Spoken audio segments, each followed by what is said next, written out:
Last video में हमने देखा था कि केतु क्या होता है, what does Ketu mean, and Ketu की फंक्शनैलिटी समझी थी हमने लास्ट वीडियो में, जो कि मैं रिपीट करूँगा। It is moon going below, thinking going down, सोचने की शक्ति ख़त्म हो जाना। आपकी कुंडली में केतु जिस स्थान पे बैठा है उस स्थान से रिलेटेड आपकी थिंकिंग लेस रहेगी, कम रहेगी, और वो स्थान सबसे ज़्यादा इग्नोर्ड प्लेस माना जाएगा आपके बर्थ चार्ट का। उस स्थान से रिलेटेड जो एक्टिविटी वो स्थान बताती है, उस स्थान से रिलेटेड एक्टिविटी सबसे ज़्यादा इग्नोर्ड होगी, आपके लाइफ में होगी बट आप इन्वॉल्व ना होना पसंद करोगे उसमें। और केतु में फिर बता दूँ ये ट्रबलसम इसलिए होता है बिकॉज मून गोज़ डाउन। एक बात और क्लैरिफाई कर दूँ कि राहु और केतु को क्रिएट करने वाला मून है, इट इज़ योर माइंड। तो केतु जो होता है, Ketu is your thinking going down. आपका माइंड जो होता है वहाँ पे बिल्कुल ही फंक्शन नहीं करता है, नेग्लिजेंट हो आप जीवन भर नेग्लिजेंट रहोगे उस प्लेस से रिलेटेड जिस प्लेस पे केतु पॉजिटिव है। नाउ अगर केतु में डिग्रीज ज़्यादा है, लाइक 23 डिग्री, 25 डिग्री, 29 डिग्री का केतु है, तब तो इग्नोरेंस 25, फिर से मैं क्लैरिफाई कर दूँ, 10 से लेके 25 डिग्रीज़ के बीच का जो केतु होता है वो प्रॉब्लमेटिक होता है, वो प्रॉब्लम क्रिएट कर सकता है। लेकिन 0 से 10 डिग्रीज़ के जो बीच में होता है या फिर 25 से 30 डिग्रीज़ के बीच में जो केतु होता है उसकी फंक्शनैलिटी उतनी प्रॉब्लमेटिक नहीं होती है। जो मेजर प्रॉब्लम्स क्रिएट होते हैं वो 10 डिग्रीज़ से लेके 25 डिग्रीज़ तक के केतु अगर आपके बर्थ चार्ट में वही क्रिएट करते हैं। वाई? बिकॉज अगर 4 डिग्री का केतु है तो your mind goes down to a limit. आपका दिमाग जो है वो कुछ ही हद तक माइंडलेसनेस फॉलो करेगा, उसके बाद वापस से रिजुवनेट हो जाओगे आप उस प्लेस पे। जिस प्लेस पे आपका केतु है उस प्लेस पे बेसिकली आपके बर्थ चार्ट में जिस स्थान पे केतु है उस स्थान पे चंद्रमा नीचे की ओर जा रहा है। लेकिन 4 डिग्री 5 डिग्री का अगर आपका केतु है तो इसका मतलब है कि 4 डिग्री ही लिमिट है, उससे ज़्यादा वो नीचे नहीं जा सकता है। और अगर 15 डिग्री का है तो बहुत ज़्यादा नीचे चला गया। आई होप कि आपको डिग्रीज समझ में आती हूँ। 0 से 15 इज़ द राइज, 15 से 30 इज़ द फॉल। तो ये 0 से 10 के बीच में जो केतु अगर आपके बर्थ चार्ट में एग्जिस्ट करता है तो वो ज़्यादा प्रॉब्लमेटिक नहीं माना जाता है। You can be relaxed about it. इसका मतलब होता है कि आप बहुत ही ज़्यादा माइंडफुल इंसान हो, बहुत ही ज़्यादा आप अपने दिमाग को लेस थिंकिंग में नहीं रखते हो। अच्छा, एक बात और मैं बता दूं कि राहु और केतु जो होते हैं वो लिमिट्स होते हैं आपके थिंकिंग कैपेबिलिटी की, कि आपका मून कहाँ से लेके कहाँ तक सोच सकता है। 23 डिग्री का अगर राहु केतु है तो आप जितना ज़्यादा, जब राहु एग्जॉल्ट करेगा तो जितना ज़्यादा आप सोचोगे उतना ही ज़्यादा माइंडलेस हो जाओगे जब केतु पे जाएगा। लेकिन 4 डिग्री का है तो आप ज़्यादा फ्लक्चुएट नहीं करेगा आपका माइंड। सबसे शांतिप्रद ज़िंदगी उन्हीं लोगों की होती है जिनका राहु केतु 4-5 डिग्री से ज़्यादा का नहीं होता। ज़्यादा का अगर है तो वो लोग कमाल करते हैं फिर सोसाइटी में। वो लोग रेस्टफुल ज़िंदगी में विश्वास नहीं करते, परेशान रहना उनको पसंद पड़ता है।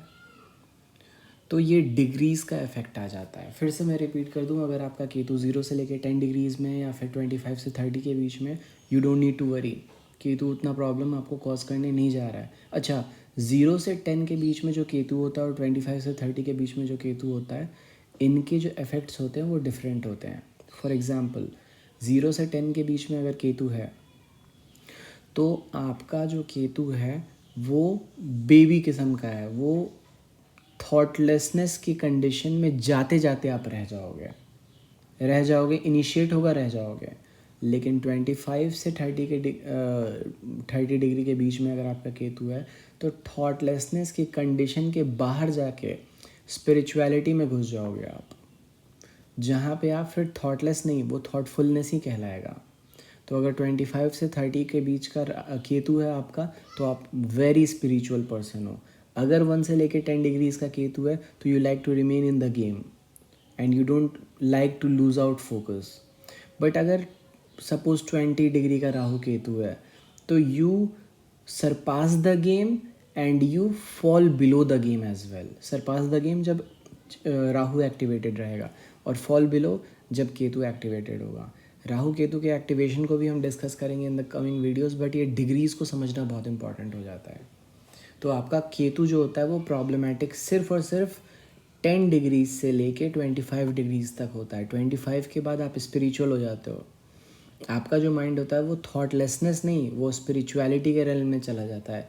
और आपको ये चीज़ भूलनी नहीं है कि राहु केतु जो है आपके बर्थ चार्ट में वो चंद्रमा के कारण बना है। तो चंद्रमा किस पॉइंट पे सबसे ज़्यादा सोचता है और किस पॉइंट पे सबसे कम सोचता है।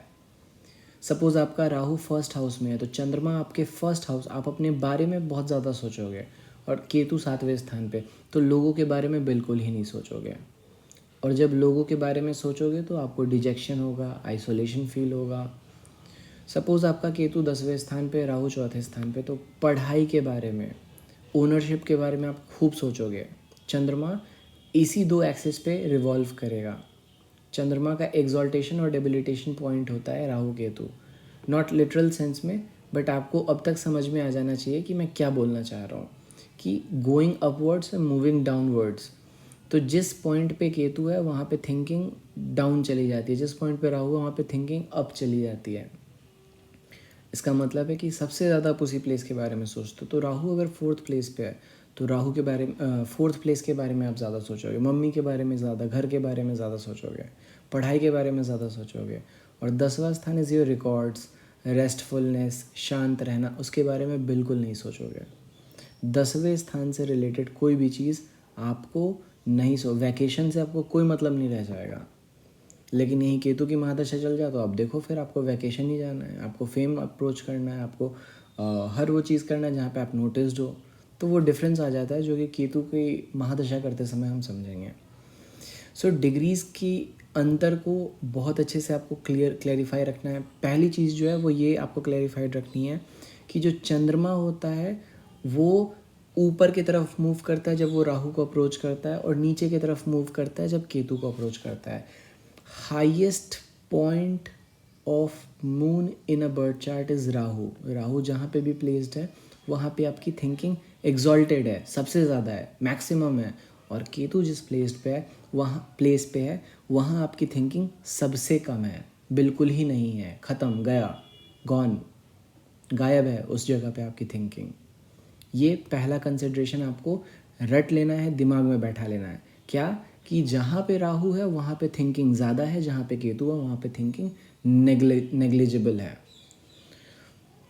दूसरी चीज़ जो आपको बैठा लेनी है वो है डिग्रीज़ की, कि अगर 0 से 10 डिग्रीज़ में है तो आपका केतु एक बेबी है, वो आपको तंग नहीं करने वाला है। बेसिकली आप माइंडलेसनेस में नहीं जाते हो और ना ही माइंडफुलनेस में जाते हो। ज़्यादा सोचना भी पसंद नहीं है और ज़्यादा ना सोचना भी पसंद नहीं है, मध्यम वर्गीय चलते हो आप। और 25 डिग्री से लेके 30 डिग्री के बीच में अगर आपका केतु है, दैट मीन्स आपने थॉटलेसनेस की हदें पार कर दी हैं। इसका ये मतलब नहीं कि आप एकदम ही बेवकूफ़ हो, नो। स्पिरिचुअलिटी देखते हैं, स्पिरिचुअलिटी का मतलब है you are very meditative. A meditative mind is always calm. तो राहु भी आपका फिर 25 से 30 के बीच में होगा। इसका मतलब है थिंकिंग भी जो है आपकी ओल्ड हो चुकी है। इसका मतलब है कि आपका जो चंद्रमा है वो जितना हाईएस्ट जा सकता था किसी पॉइंट पे, वहाँ पे ऑलरेडी जा चुका है। और केतु का 25 से 30 के केतु का मतलब होता है कि आपका चंद्रमा जितना लो जा सकता था उतना लो जा चुका है। राहु केतु सिर्फ आपकी थिंकिंग एबिलिटी बताती है कि कहाँ पे थिंकिंग ज़्यादा है, कहाँ पे थिंकिंग कम है। 25 से 30 का मतलब है कि आपका जो थॉटलेसनेस का मुद्दा है वो ना नेग्लिजिबल है, वो ना होने के बराबर है। आप सोचो ना सोचो कोई फ़र्क नहीं पड़ता। राहु का मतलब है आप ऑब्सेसिव नहीं हो, बिकॉज आप ऑलरेडी सारी बातें जानते हो जहाँ पे राहु प्रेजेंट है। तो 25 डिग्री से 30 डिग्री में राहु केतु मैच्योरली बिहेव करते हैं। और फिर मैं क्लैरिफाई कर दूं कि केतु स्पिरिचुअलिटी का कारक तभी बनता है जब वो 25 से 30 डिग्री के बीच में है, और राहु अनमटीरियलिस्टिक तभी बनता है जब वो 25 से 30 के बीच में है। 0 से 10 डिग्री के बीच में वो इनिशिएट होते होते रह जाता है, फ़र्क नहीं पड़ता है। So this is how you interpret Ketu in a birth chart. और ये अभी बिगिनिंग है, मैं इन अपकमिंग वीडियोस और भी चीज़ें अनकवर करने वाला हूँ. So stay tuned and subscribe.